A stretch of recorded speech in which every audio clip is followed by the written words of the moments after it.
It certainly had all the trappings of a state visit, meetings with royalty, with senior members of cabinet, even a press conference with the Prime Minister. Good afternoon, everyone. Then an address to both Houses of Parliament, an honour usually reserved for heads of state. Aung San Suu Kyi, only the second woman to give such a speech, although the Queen is probably not going to be too annoyed to have her follow in her footsteps. One woman has now defied a dictatorship of such depravity for 2 decades. That is why Aung San Suu Kyi, a leader and a stateswoman, is with us here in Westminster Hall this afternoon. She began by admitting her release from house arrest marks not the end but the beginning of her struggle. My country today stands at the start of a journey towards, I hope, a better future. So many hills remain to be climbed, chasms to be bridged, obstacles to be breached. Our own determination can get us so far. The support of the people of Britain and of peoples around the world can get us so much further. She spoke of her previous life in Oxford with her late husband Michael. Although then a housewife and mother, she was the more politically interested, as one party activist discovered.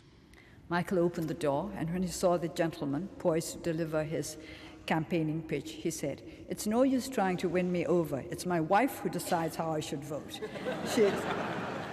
She's out now. Why don't you come back later?" The canvasser did come back later, mainly, I think, to see what a wife who decided how her husband should vote looked like. Now, like the majority of her audience, she is a part of Parliament, even if they do things rather differently in Burma. I must say that I found the atmosphere rather formal. Men are required to wear formal headgear. There is certainly no heckling. I would wish that over time, perhaps, we will reflect the liveliness and relative informality of Westminster.